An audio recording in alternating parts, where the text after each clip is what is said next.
con respecto al arte. Pensemos en todos los periodos históricos que hemos venido viendo. Nosotros arrancamos las cavernas ya en primer año y... O sea, el arte como que por ahí ha tenido un sentido a lo largo de la historia. ¿Cuál? Exactamente, siempre sirvió para transmitir algo de diferentes maneras, a veces de forma comunitaria, a veces comunicar algo que algún sector de la sociedad que tiene la capacidad pretende transmitir, como en el caso del arte religioso, por ejemplo, que dominó todo el medioevo, haciendo propaganda de cuestiones que tenían que ver con la iglesia y todo eso. O el arte de la nobleza, qué sé yo cuánto. Después vimos que en el siglo XIX es como que se abrió un poco el panorama y diferentes sectores empezaron a tener su expresión en el arte.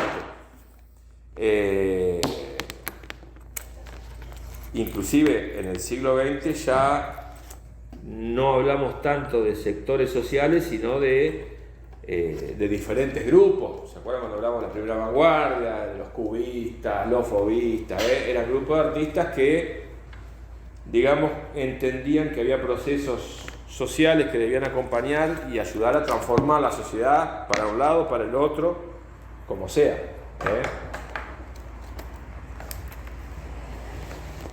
Y después de la Guerra Fría, después de la guerra, de la Segunda Guerra, en la época de la Guerra Fría, vamos a hablar de los años 50, 60, 70, que empiezan todos estos movimientos del arte pop y lo que llamaron los happenings, que eran como performance, y empiezan como a desaparecer los grupos de artistas y empieza a ser más la cuestión individual. ¿Cómo les parece que afecta todo eso al sentido del arte? Al sentido que ha tenido históricamente, históricamente el objetivo era comunicar, transmitir, informar, pero grandes grupos y con un criterio y un lenguaje que todo el mundo podía decodificar. En cambio ahora con tantos estilos y cosas raras y nuevas que empiezan a aparecer, ¿qué pasa con ese sentido? No es lo mismo distorsionarse que desaparecer. ¿Qué les parece? ¿Se distorsiona o desaparece? Claro, ya no busca tanto el cambio social. Ajá. A ver, una manera de Bien. Aparece mucho más lo que es, digamos, el vender, Ajá. Para mí, si está relacionado con el tema de la Guerra Fría y demás, más resentimientos que la otra. se pone más competitivo la parte del arte. En lo individual, Competitivo, ajá, a nivel de las personas. en Ajá. lo individual cada uno busca su estatus, por decirlo de alguna manera, relacionado con la Guerra Fría. Recuerdo que estaba esa competencia entre Estados Unidos y la Unión Soviética. Incluso, sí. Ajá, eso también influye, seguro que sí, y mucho. Podemos pensar que también está la posibilidad de que haya un poco de todo. Por un lado, la intervención de los estados, por otro lado, la competencia ya a nivel individual, por otro lado, que no se busca o no se propone un cambio social.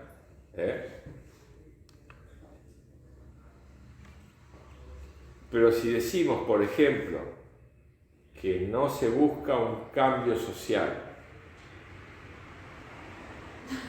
¿qué pasa ahí?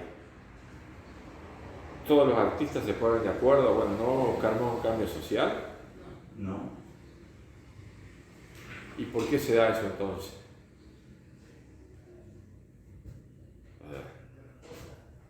¿Será por la globalización? Que empieza a ver como que enfocarse en la subjetividad y en lo individual, Eso por un lado, por la necesidad que provoca el capitalismo. pero Espérate un segundo.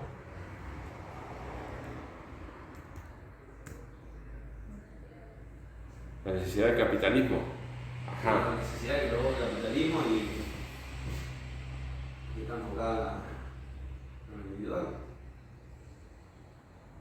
Claro. Exactamente.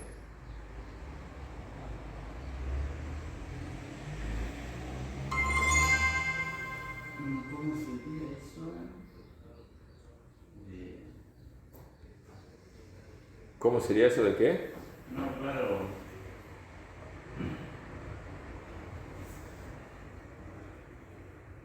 No sé cómo decirlo en palabras de Carlitos, Ajá. pero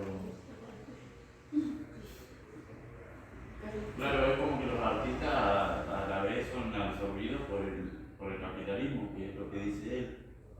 Entonces ahí empieza ese afán de querer ganar plata y ya te centras más en ganar plata que tratar de expresar. Exactamente. Bien. Por un lado, otra vez. Ah, está enchufado. Perdón, me estaba encendiendo mal la máquina y era porque estaba enchufado. Sí. Pero sin embargo, fíjense una cosa. No es tan fácil uniformar a toda la tropa atrás de la misma idea. De hecho, nosotros, la clase anterior, hablamos de los movimientos muralistas en Argentina de los años 60 y 70, que tenían justamente como objetivo cambiar la sociedad. O sea, no es que todo el mundo fue alegremente para el lado de, yo hago la mía y el resto no me importa. Había un montón de gente que no. ¿Y qué pasa con eso? Profe, Sí, el tema viste, de tantas marcas nuevas y capitalismo otra vez, sí, el tema de la publicidad, sí, viste que, a ver, ¿cómo decirlo? Con el tema de la publicidad también nace otra manera, por así decirlo, de expresar algo que ya no es tan orientado. Por ejemplo, antes estaba la famosa propaganda, viste, que era en la guerra de decir mentiras sobre el enemigo, alguna cosa. sí, antes y ahora. Sí, pero capaz que ya no te pasa un avión tirándote papelitos, viste, puteando. No, te pasa por Instagram, por la tele, por... Claro. Bueno, yo pienso que también por la publicidad se transmite mucho, capaz que... Seguro que por la publicidad se transmite mucho. Porque la publicidad, si ustedes lo piensan, tuvo un cambio bastante fuerte. Si ustedes miran revistas de los años 30, 40, van a ver que las publicidades eran una pequeña imagen, que generalmente era un dibujo, porque no había unos sistemas de impresión muy espectaculares, y después un texto larguísimo. Todo texto, toda la hoja, texto, explicándote las conveniencias que tenía ese producto para tu vida y las ventajas que tenía sobre los productos de la competencia y por qué te convenía comprar ese producto. ¿Y ahora qué pasa? Ahora no. Ahora te ponen una foto de algo que ni sabés de qué es la publicidad hasta que ves la marquita por ahí chiquita abajo y no te dicen nada. O sea, la publicidad se transformó en propaganda. Cuando hablamos de publicidad, hablamos de promover un producto. Cuando hablamos de propaganda, hablamos de promover una idea. Una propaganda, por ejemplo, de medios de mujer. Antes, te ponían un dibujo de una pierna con la media y decían, no se rompe porque está hecha con la fibra no sé cuánto y dura tanto y tiene garantía y esto y pum, es fantástica. Ahora te ponen una foto de una mina con un vago, no sé, en una moto y no dice nada. Y por allá abajo, medias pirulo, chiquitito. ¿Qué te están vendiendo? Medias cocot, exactamente. Tengo de esa. Te están vendiendo la idea de que si vos usas las medias cocot, te vas a parecer a la chica y vas a tener esa onda y vas a tener moto y el vago te va a venir a... O sea, te está vendiendo una idea de vida. ¿Saben dónde se ve muy claramente eso? En las propagandas de galletitas o de cereales. Que siempre está la familia feliz desayunando. Ella come galletita con cereal. No, pero fíjense en las propagandas. No te dice, este cereal es más nutritivo. No. Momentos felices, la familia desayunando, todos juntos, sin apuro, nadie se durmió para ir a la escuela, y tienen cereales a patada. Y se levantan todos muy contentos, así, con todas las pilas. Sí. La del yogur también es así. Exactamente, te venden la imagen de la felicidad a nivel familiar. Ojalá fuera así. Quilmes, ¿qué te vende?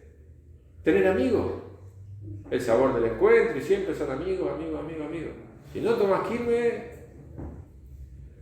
vas a estar más solo que loco malo.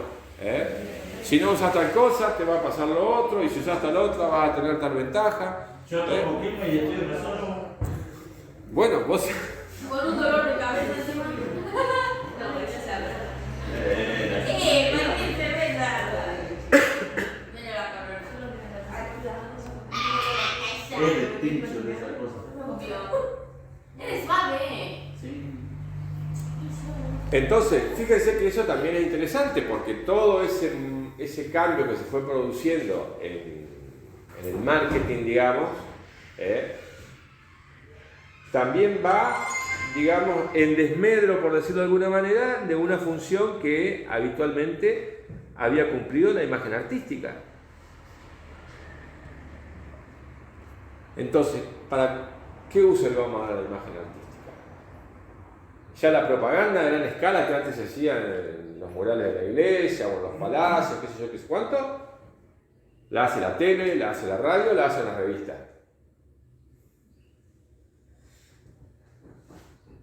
¿Vieron que dejó de haber un estilo general de arte en el siglo XX? También, no sé, acá en la parte de América también, con el golpe de Estado, también utilizaron el arte para entretener y ocultar un poco también lo que estaba pasando. Ajá. Seguro.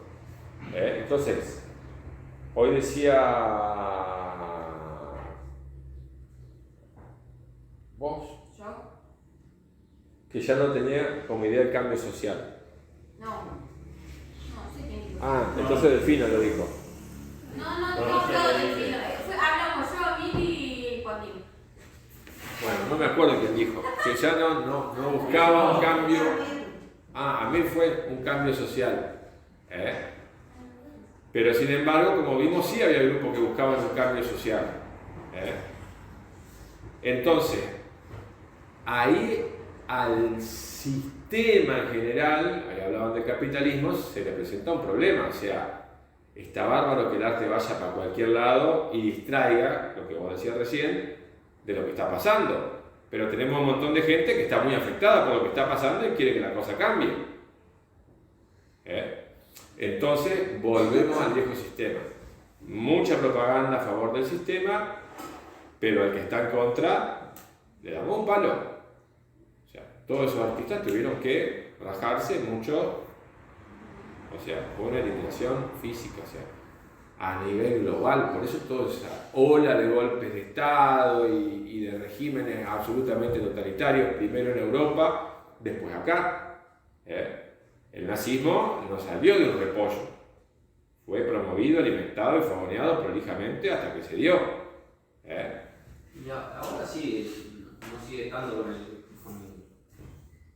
la dictadura golpeando de golpe, de derecho no, pero sigue pasando, porque vos fijate que con esto de las redes sociales y demás, ponen a cualquier estúpido que hace una mancha y lo levantan como que es gran artista, y hay gente que realmente está expresando, hace un proceso creativo y ¿sí? no conoce a nadie.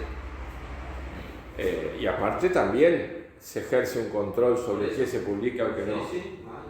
Te banean las cuentas o te ponen un cartelito que dice, esto es sensible, no lo mire.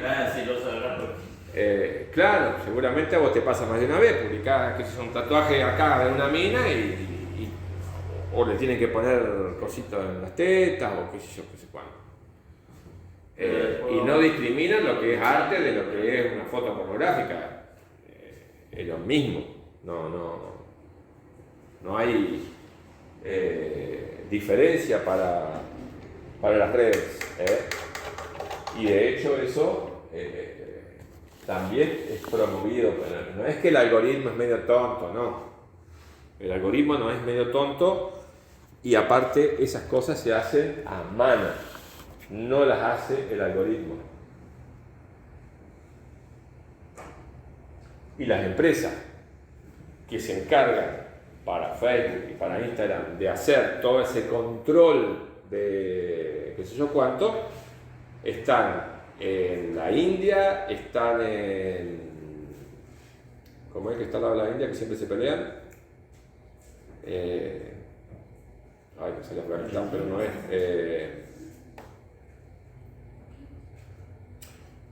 Bueno, en países que son marcadamente reaccionarios en cuanto al tema de la mujer. O sea, que son muy machistas, que tienen una cosa muy... Sí. Y no es casualidad de que vayan a buscar ahí gente que controle qué está bien y qué está mal. Todo les parece mal. Inclusive una vez llegaron a censurar que eso seguramente sí fue un algoritmo, la Venus de Willendorf, la escultura esa, la gordita como con trencita o con no sé qué, tocado arriba. Sí. ¿Qué pornografía? O el tema de las madres que amamantan. Tampoco podés poner una foto en Facebook porque, o en Instagram. Entonces, para tener más o menos bajo control la manada, después de la época de la guerra, van a pasar dos cosas. Por un lado, se va a hacer mucha propaganda y se va a promover desde los estados diferentes estilos artísticos. Y por otro lado, se va a silenciar a los estilos que no vayan en el sentido del sistema.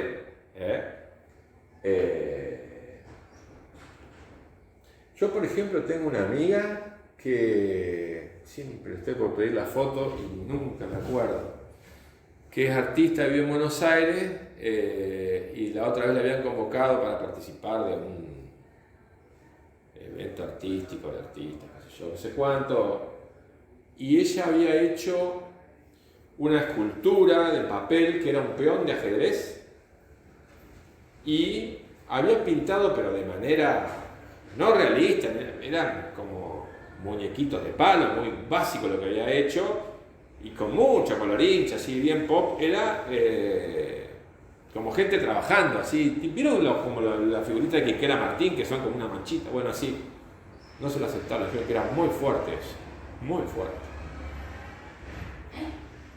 Claro, gente trabajando. Peón, todas las conclusiones que uno podría sacar de ahí, o que ellos piensan que uno podría sacar de ahí, no se lo aceptaron, o sea, el tema el control por las malas sigue hasta el día de hoy, O sea, una propaganda, o sea, no. El que va por un lado que no tiene cabida. Las mejores bienales y salones que yo conozco son todos de arte conceptual. Vos vas con un cuadro figurativo y pero ni te lo reciben. Llámese Oz, de Fundación Andreani, el premio Petrobras, lo que ustedes quieran. Todo conceptual. O sea, nada está prohibido, pero vos no vas a ganar seguros. Dentro de la democracia, bien que te imponen un estilo. Si ustedes vieron que hace poco estaba esta huevada que hace la banda de Bada, la Feria de Arte en Buenos Aires, que está como compitiendo con Arteba. Bueno, vayan a Arteba, vayan a Bada, el 90% es conceptual. Y lo que más se promueve es lo conceptual. Por ahí hay algún viejito perdido que todavía pinta realista, pero también escondido, poca pelota. Bueno, y todo ese movimiento, digamos, empieza posguerra. por un lado los yanquis, por otro lado los rusos van a armar unos gigantescos aparatos de propaganda para promover determinadas formas de arte y defenestrar determinadas otras. Mientras que con sus ejércitos y sus misiles hacen lo mismo, apoyan a los países que están más o menos los gobiernos con ellos y revientan a todos los otros.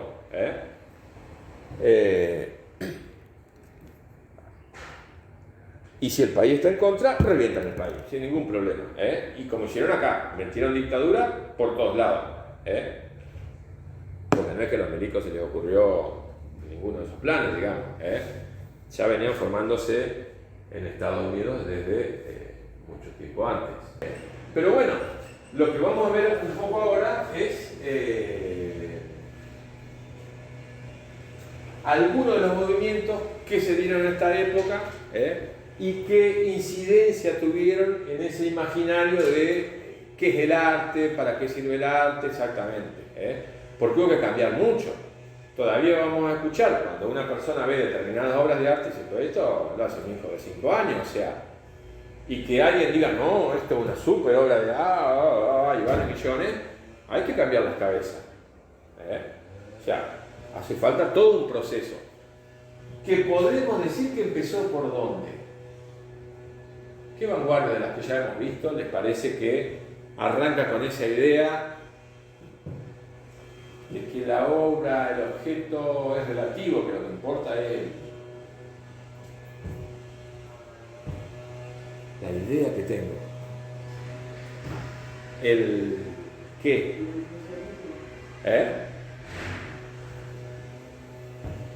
Está fácil, re fácil. Recontra fácil. Ay, acá no llega ninguno a cuarto, Priscila ya se olvidó de lo que te dijo. Menos se va a acordar lo que vimos a principio de año. No, que repita la pregunta. De las vanguardias que hemos visto. Es más, las vanguardias de preguerra en Europa. ¿Cuál le parece que deja ahí la puerta abierta para que entren todas estas nuevas ideas que se van a plasmar en lo que hoy llamamos el arte contemporáneo?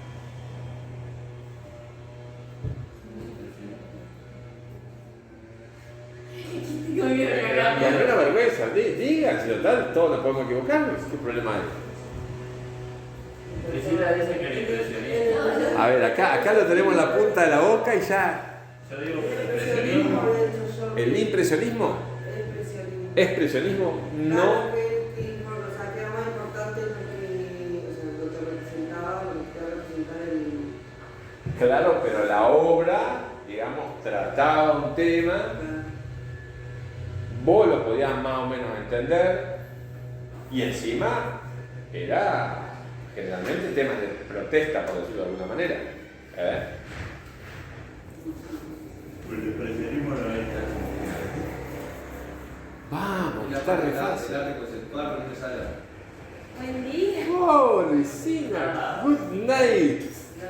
Otro, ayer llegué tarde también y no se me decía. Ahora de duchar. Good night. Buenas noches, vecina. Eh, No sé qué me está pasando. Decir, también esa obra ¿Cómo era? La obra de Duchamp y el arte conceptual y todo eso. ¿Cómo que es? El dadaísmo. ¿Se acuerdan cuando puso el mingitorio ese y dijo esto es una obra de arte? Sí, esa porquería. Ahí despoja la obra de arte de todo lo que tenía de oficio, de manejo de un lenguaje, porque cuando estudiamos composición, color, teoría del color, psicología del color, practicamos dibujo, qué sé yo, qué sé cuánto, lo que estamos haciendo es aprendiendo los elementos para manejar el lenguaje plástico. ¿Para qué quiero manejar un lenguaje? Para que alguien me entienda. Entonces yo tengo que saber que, qué sé yo, que cuando percibimos el rojo lo asociamos con la pasión, con el calor. Entonces yo ya sé que si pinto de rojo voy a provocar eso. Y entonces voy armando o componiendo de determinada manera para que sea más equilibrado, más tenso, lo que sea. Entonces voy armando un texto visual que el otro inconscientemente lo va a decodificar. Seguramente con diferencias, porque tiene mucho de ambigüedad. Pero algo se va a entender. En cambio, en el arte conceptual ya no hay código. Lo que importa es el texto escrito o hablado que habla sobre la obra. Que la obra puede ser cualquier cosa. Puede ser un mingitorio, puede ser un ladrillo, puede ser una botella. En realidad no importa. Yo a cualquier cosa le puedo hacer decir cualquier cosa. Como no hay un código para decodificarla, no dice nada o dice todo. Depende de lo que a mí se me cante. Fíjense que es un cambio bastante interesante.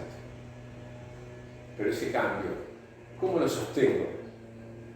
Porque venimos de una tradición de 30.000 años donde el arte era decodificable, era entendible. La imagen para cada cultura era comprensible. Los egipcios sabían lo que significaban los equipos. Los de acá, cuando hacían esas rayitas en la cerámica, sabían lo que significaba. Ahora me pones un inodoro ahí y yo qué sé qué significa eso. Me lo tenés que decir. Y ahí entran los curadores, los galeristas, a veces los artistas diciendo, no, esto es una reflexión sobre... Entonces, hay un vago, que es un español, parece que se llama Carlos Villarán. Sí, sí. Que hace... un youtuber de arte. Sí, sí, Eso sí, viene sí. absorbido por el capitalismo. Sí, algo. Y hay en una que habla, dice un término que se llama amparte, Ajá. que se refiere a lo que Lo que son chantas. claro, a lo que no es arte. Él logró desarrollar un término en pleno siglo XXI. Sí. Y hay una parte que, como es la mujer esta Yoko Ono, Ajá. y había, bueno, maestra que mira, tiene una gran artista y hay que ver lo que hace la mina, que Nada. se para al frente y empieza Y a grita. gritar, o agarra un pincel así y pone gracia. Sí. Pero Levanta el un minique. circo de gente armado alrededor de eso. Genera, digamos. ¿Eh? No lo que hace, sino lo que genera. Genera guita. No, lo que miran alrededor. Y en realidad, una guita yo creo, porque, no sé, a mí las obras de Yoko Ono, obras, no son ni siquiera obras. De la que usted dijo, Bueno, producir. Sí. de la cultura es invisible. Bueno, eso también es arte conceptual. Pero fíjense que todo eso no tiene un código. No. Si Yoko Ono se para y empieza a gritar, ¿qué significa? Que está enojada, que está protestando, que está practicando para la ópera. ¿Cómo leo yo eso? No tengo forma de leerlo. Una de dos, o digo esto no significa nada, o me hago la película, no, lo que debe estar queriendo decir está de bla, bla, bla, pero son cosas que le pongo yo. Ella no puso absolutamente nada. Bueno, Y nadie que la ve gritando se pone a reflexionar seriamente durante 2 o 3 días a ver qué fue lo que quiso hacer Yoko Ono. Bueno, pero ahí al Yo menos, estaría pensando por qué gritó. al menos ahí uno puede interpretarlo de cierta manera, digamos, pero una escultura, lo que sea, invisible, que no me entra en la cabeza. También lo podés interpretar de la manera que vos quieras. Pero Y sí, no entra, pero bueno, ¿Qué existe. quiere que interprete el vacío que hay en mi vida? Claro, porque Y igual la decir, etiqueta que le claro, ¿qué pongo. quería decir? Claro. Capaz que me está diciendo, boludo, mirá lo que te metí, boludo. Antes vendíamos buzones que los teníamos que fabricar, ahora ni eso, le vendemos cultura invisible. A mí me dice eso, por lo menos. Al que gasta 50, 60, 70 mil dólares, bueno, no sé. Sí, le dice otras cosas, porque tiene papelitos. A lo que yo voy es que no. Debe venir Yo no me lo con una tomaría como arte a eso. Sería, no sé, otra manera como que de interpretarlo que. Ahí ella está poniendo el punto en un lugar que para mí es clave. O sea, cada uno tiene derecho a hacer de su culo un florero, hablando mal y pronto. Pero meter todos los gatos en la misma bolsa es peligroso. Y hoy en el Louvre puede estar la Gioconda al lado de el Mingitorio de Duchamp. Y las dos cosas son arte. Si las dos cosas son arte, algo no va. Porque una niega a la otra en su concepto. Entonces, si Yoko Ono quiere gritar, que grite todo lo que quiera. pero no adentro de un museo de artes plásticas. Y que no diga, esto es arte, no. Esto es una performance que yo hago, pero es teatro, es teatro conceptual, no sé. No tiene nada que ver con el arte, que generalmente hablamos de arte visual. O cuando Gabriel Orozco pone todas sus botellitas rotas que juntó en la playa en el piso del MoMA, eso no es una obra de arte. No hay un lenguaje, no hay un código, no hay un oficio, no hay nada.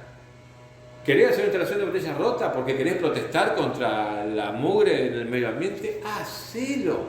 Anda a la plaza, anda a cualquier lado y poné todas tus botellitas y que la gente te aplauda.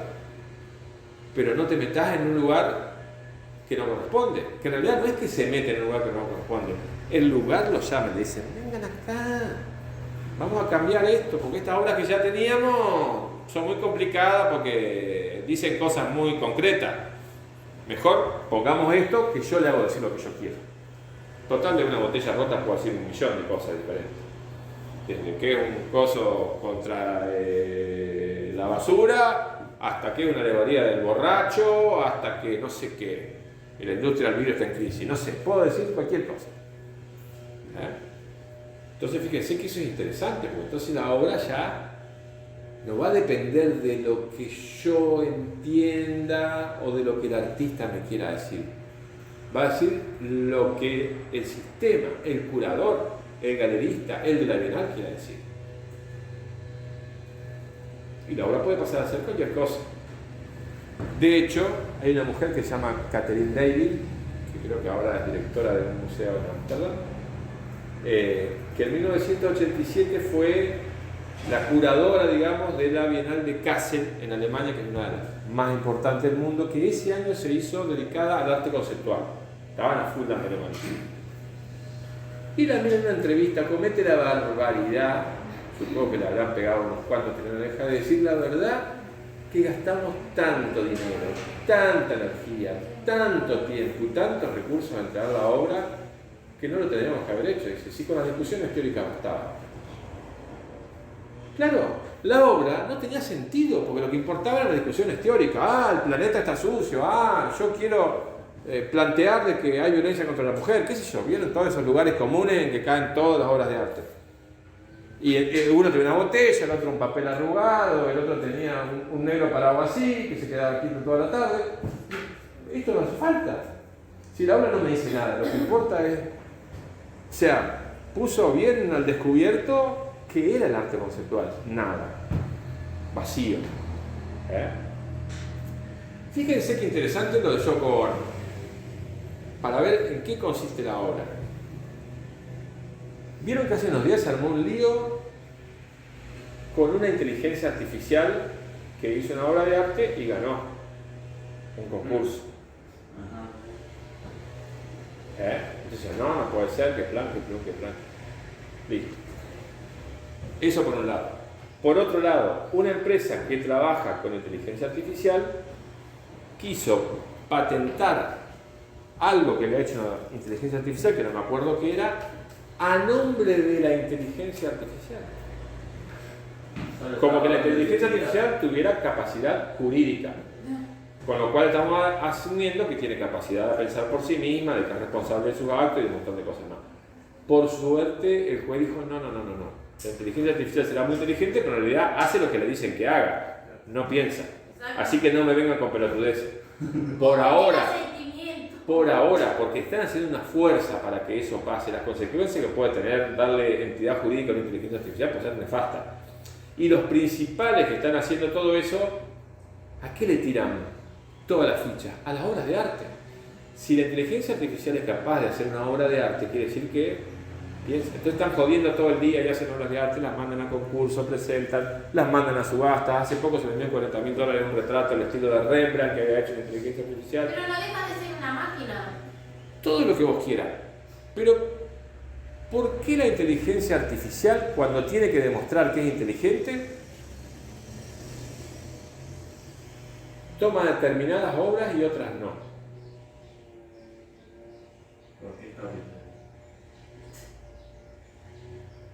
Imagínense ustedes, estaban poniendo recién a Yoko Ono gritando.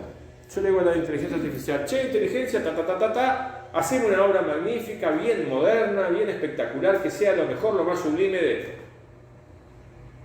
A los 5 minutos la inteligencia dice, ya la tengo, jefe. Y se pone a gritar como una loca. Le digo, vos no sos inteligencia, sos estúpida. ¿Qué habilidad me mostraste ahí? ¿Qué inteligencia? ¿Qué manejo de la mente, el lenguaje y la filosofía o lo que sea? Ninguno.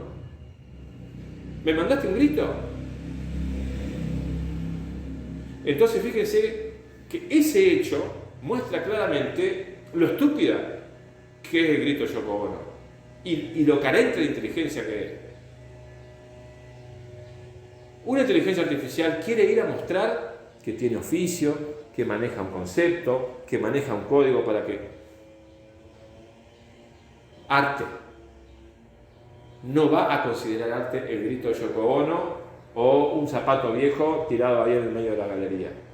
Porque eso sería demostrar exactamente lo contrario. Falta de inteligencia, falta de capacidad, falta de oficio, falta de ideas. Porque aparte, todo lo que hacen ya se hizo hace 100 años, 120 años, 80 años, 50 años. No hay nada nuevo, ni una sola cosa. Las primeras esculturas invisibles que se vendieron a fines de los años 80. Han pasado 30 años y ahora vienen a descubrir la pólvora. O sea, no. Los muñequitos de lata que hace Jeff Koons es lo mismo que ya hizo Andy Warhol con las cajas brillo. Copiar un elemento comercial a otro tamaño y con otro material, imitándolo perfectamente. O sea, no es que se les cae una idea. Y damos vueltas en lo mismo. Desde mi punto de vista. Hay gente que defiende eso a capa y espada y tiene un montón de argumentos. El año pasado, el año que viene, lo pueden charlar con Raúl. O este año, si ya tienen con Raúl. ¿Tienen con Raúl? Bueno, a Raúl le gusta mucho el arte conceptual. Él hace arte conceptual. Sería interesante que puedan discutir estas cosas con él y ver su punto de vista. No me interesa. Pero es que les debería interesar porque ustedes tendrían que tener una posición alrededor de eso. No repetir la que les diga yo o que les diga Raúl. Confronten, desarrollen, piensen. Porque Raúl también tiene buenos argumentos. Yo le digo un montón de cosas acá y capaz que van a hablar con Raúl y dicen, Carlos es un pelotudo con lo que nos dijo.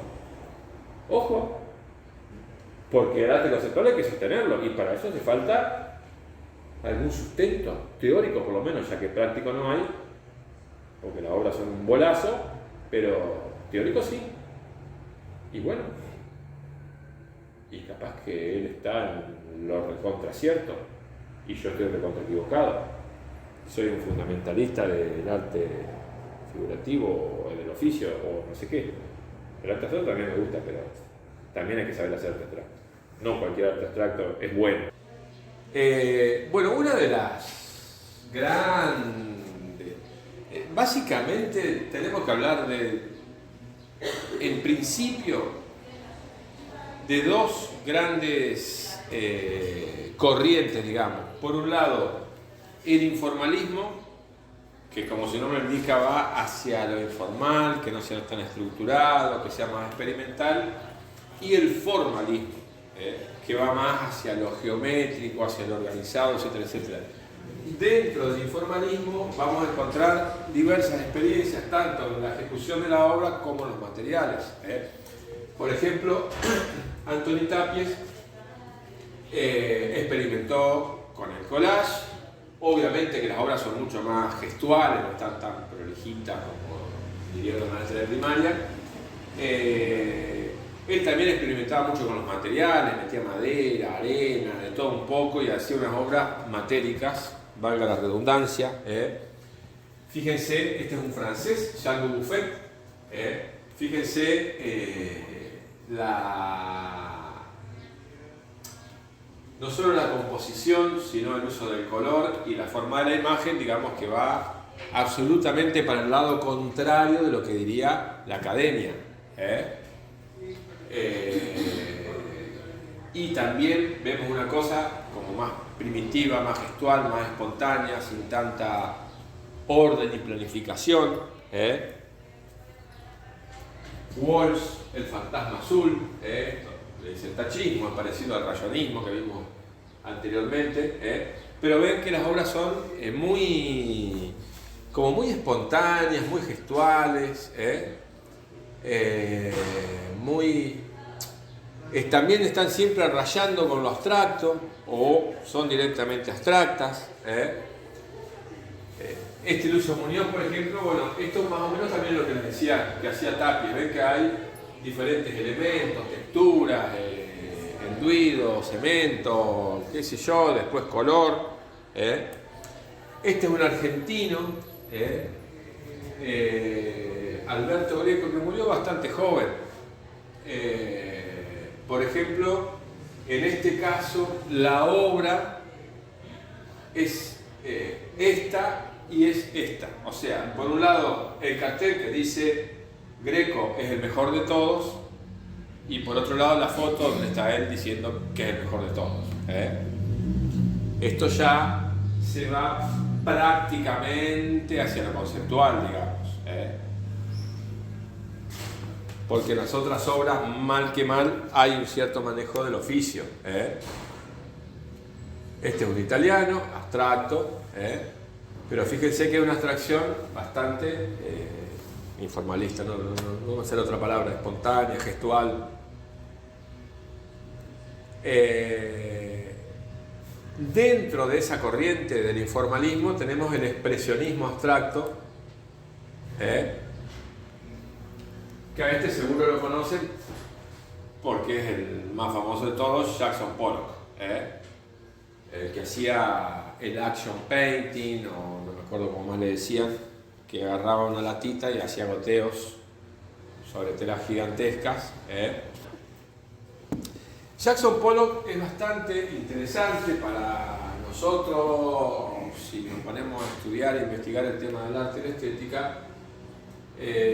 Primero porque inaugura una forma de pintar que después tuvo 100.000 imitadores, pero aparte también un concepto, y acá entran en juego la Secretaría de Estado del gobierno norteamericano con la Secretaría de Estado del gobierno ruso, la CIA contra la KGB, pero así como si se estuvieran peleando en plena guerra frente a frente. La CIA arma a través de la Fundación Rockefeller, que es una pantalla de la CIA, el MoMA, que es el Museo de Arte Contemporáneo de Nueva York, que es uno de los museos más importantes del mundo. Para promover el arte contemporáneo. ¿Pero qué arte contemporáneo vamos a promover? Ahí lo vamos a ver. El primer directorio del MoMA eran todos miembros de la CIA, desde el jefe hasta los secretarios vocales, suplentes y qué sé yo cuánto. Se asocian a Betty Guggenheim. Capaz han escuchado hablar de la beca Guggenheim que le dan a los artistas. La Marta Menuhin la saca cada 2 años más o menos, que le da un montón de plata a determinados artistas para que hagan su obra, qué sé yo cuánto. Es una beca que tiene años ya, tiene varios museos, la Betty Guggenheim. Bueno, murió hace no mucho tiempo. Y la Betty Guggenheim habla. La Betty. Mi abuela. Digamos que lo toma bajo su protección a Jackson Pollock a través de sus galerías de arte, como que lo contrata. Jackson Pollock hace una pintura medio expresionista, que era una copia bastante mala de cierto periodo de Picasso. O sea, no era ningún artista brillante ni nada por el estilo. Pero ella, junto con un crítico de arte muy famoso en la época, que no me acuerdo quién era, medio que lo empezaron a mover a Pollock para que se vaya modificando, que se modernice, qué sé yo cuánto, y el tipo terminó haciendo esto y le dijeron: esto es lo más grandioso que has hecho en tu vida, es un hito en la historia del arte, es esto y es esto y es aquello. ¿Por qué es tan espectacular esto? ¿Por qué es una obra de arte buena? No, es una porquería. Pero parece un mapa visto desde arriba. ¿qué expresa esto? Él hace el action painting, Tira las cosas y cada gota cae donde quiere. ¿Por la simetría que tiene? Y mucha simetría no tiene. No, pero en los colores, por ejemplo, generalmente una obra abstracta a veces no tiene una simetría en colores. Ajá. Hay todo verde, El equilibrio, si vos los... sí, equilibrio. Ah, vos decís variedad de colores. Que no es todo verde. Están todos. Claro, equilibrio. Equilibrio en el color. No por el equilibrio, sino porque cada gotita representa conceptualmente a un individuo. O sea, esto es la apología de lo que es la libertad del individuo. Es un aparente caos, donde cada gota va para el lado que quiere. Frente al formalismo ruso, que era todo lo contrario. La sociedad organizada, la economía planificada, líneas rectas, la obra bien calculada, qué sé yo cuánto, que también estaba muy de moda en Estados Unidos, porque los rusos habían mandado un tipo que tampoco me acuerdo cómo se llama, que era de la KGB y que funcionaba como una especie de agregado cultural y promocionaba obras, tenía galerías, promocionaba artistas, pero siempre del lado de defendiendo el esquema de la sociedad rusa. Y este es el esquema de la sociedad yankee. Entonces Jackson Pollock se va a convertir en el paradigma no solo de la idea o del ideal de la democracia norteamericana, donde lo más importante es la libertad del individuo, sino en el paradigma del hombre norteamericano. Pues Jackson Pollock les cayó como anillo al dedo. Era machista, era un borracho, era peleador, era... ¿Vieron como las películas del cine negro, ese detective medio pendenciero? Y después artista. Igual, y artista. Y encima, el infeliz se muere en un accidente de auto como a los 40 y pico de años, se muere re joven. O sea que ahí nomás fue muy fácil hacer un mito de Jackson Pollock y de toda... Y hoy tenemos el libro de Jackson Pollock, película de Jackson Pollock, miniserie de Jackson Pollock, lo que ustedes quieran. Desde esta época para hoy lo viene promocionando como si fuera el number one. Ahora, ¿la obra es buena o es mala? Yo les cuento una experiencia que habla por sí sola. Una vez fui al MoMA. Esto está en el MoMA. Una sala gigantesca, una pared así, como si fuera todo aquello y en el medio la obra. Y adelante un asiento para que uno pueda sentarse a contemplarla.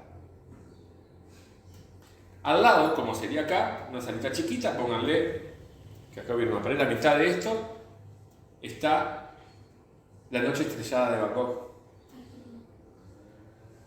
Se entra por acá y por acá se accede a la sala de Jackson Pollock y ahí sigue. Entrar acá era prácticamente imposible la cantidad de gente mirando La noche estrellada, sacándose fotos, esto, lo otro. Si uno miraba para allá, no había nadie mirándolo. Nadie, ni siquiera uno sentado porque se cansó. Nadie. O sea, Para aprovechar el banquito. yo creo que eso, la verdad que intenté sacar una foto tomando los dos salas y no pude porque era tanta la gente que había. Pero era realmente como, ¿vieron cuando dicen una imagen vale más que 1000 palabras? Eso estaba clarito. A dónde se generaba interés, dónde la gente podía dialogar con un trabajo, dónde podía verse identificada, dónde podía entender lo que estaba viendo y a partir de eso sacar sus conclusiones o entablar un diálogo medio indirecto con el artista, muerto encima hace 200 años. Y con Jackson Pollock estaba complicado comunicarse, porque yo miro acá y me puedo empezar a delirar y hacerme la película y decir, no, que esto es una alegoría, sí, pero no. Jackson Pollock acá no está usando un lenguaje que yo pueda decodificar. Lo único que puedo decodificar acá es el lenguaje del color, pero tampoco me está hablando mucho, qué sé yo. Entonces, Jackson Pollock es como el alma mater de esa guerra fría artística de propaganda que se dio entre el bloque occidental y cristiano y el bloque soviéticos, que no era solamente Rusia, sino todos los países que constituían la Unión Soviética, bueno, todo lo que estaba atrás de la cortina de hierro, como le decían en aquella época. Este es norteamericano, Willem de Kooning, que a mí me gusta mucho, tiene cosas bastante interesantes. Pero este sí que jugaba un poco más con el color, la composición, a veces con las formas. Bueno, Joseph Klein hizo esto hasta el hartazgo, grandes rayas negras sobre un lienzo más o menos blanco. A este ya lo vimos, Rufino Tamayo. ¿Se acuerdan cuándo lo vimos a Rufino Tamayo? Hace 3 clases que lo habremos visto, como mucho. Yo no la vi a esa hora. A esta hora no. Pero a Rufino Tamayo sí. Vimos una obra parecida en el formato, pero diferente en el concepto. Esto es un anochecer y la otra era una más relacionada con América. Cuando vimos qué movimiento, qué estilo, piensen en el nombre nomás. Muchachos. Bueno, Rufino Tamayo fue uno de los grandes del muralismo mexicano. Oscurantismo dijo. Muralismo. No escucho nada de acá atrás. Parece que ella viene a las clases, pero las clases no vienen a ella, pues. El muralismo lo vimos hace poquito. O sea, no hay forma de que no casi la palabra, por lo menos. No le entendí algo contigo era. Por eso le pregunté curatismo, me pareció raro. Bueno, esta es otra de Kooning, Bischoff. Hay varios ejemplos.